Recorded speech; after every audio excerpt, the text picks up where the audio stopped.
What's up, man? It's your big brother K-Rino.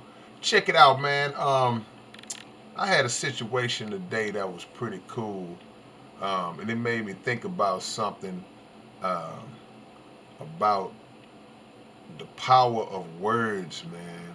And I talk about this a lot, but sometimes you run into scenarios that bring back the um, the remembrance of it, why it's so important. Um, as y'all know, your boy been doing music for a long time, and I started doing music in the 80s, and I've been blessed by the Almighty to still be doing it today and still have a loyal and consistent audience. Talking about y'all, some of y'all that rock with me. Um, that being said, in all those years, man, from the time I started when I was a teenager all the way up to I would say around the mid 90s,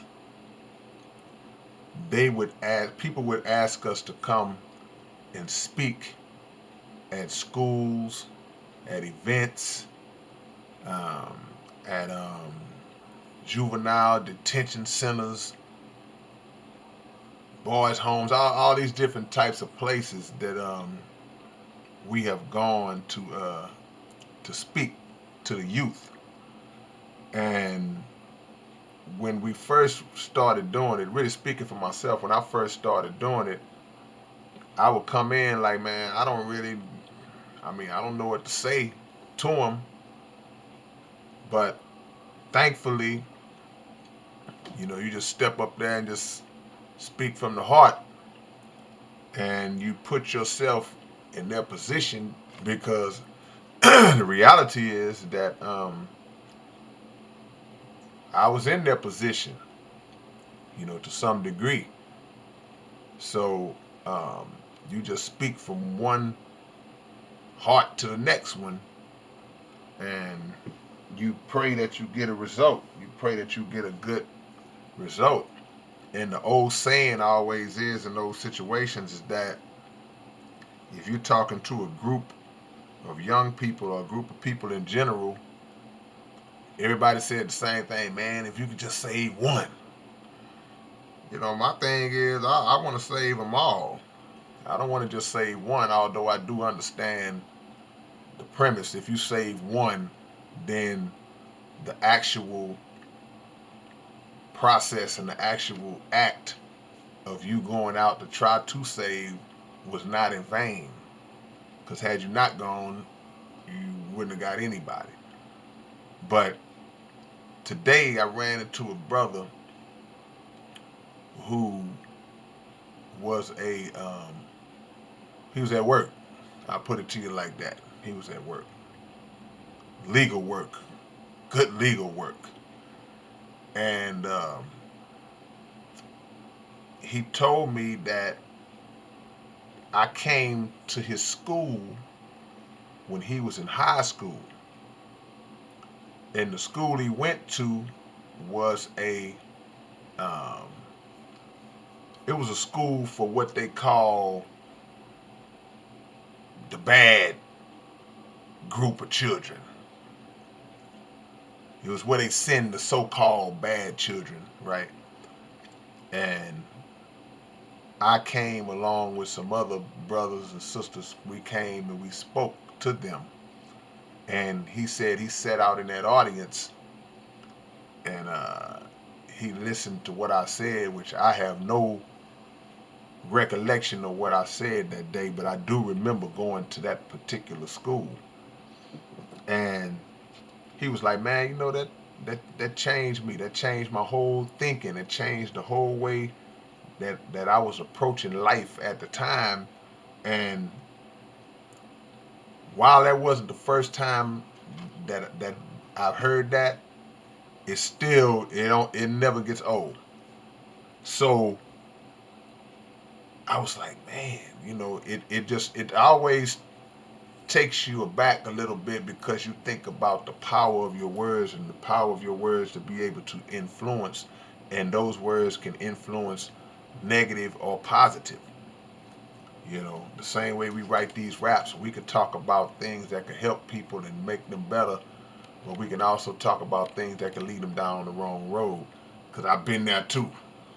You know, I've made songs that I hate listening to today because some of the nonsense I was talking on the song.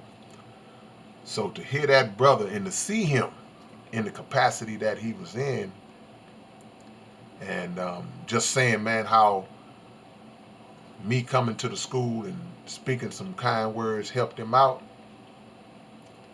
that was big. Because I've been on the other side of it. I've had people to tell me that some of my lyrics have hyped them up to be out in the street doing other crap too. And that was an awakening for me too. But I'm always thankful to God that whatever it was that He blessed me to say that day impacted and struck that brother in a way that now he's a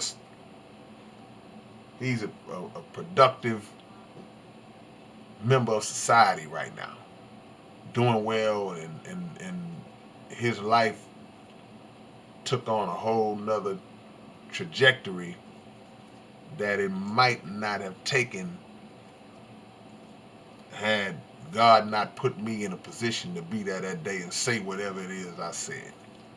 So the moral to the story is that, man, we can't ever underestimate the power of words. You got to watch what you say, especially as it pertains to the youth, to the young people.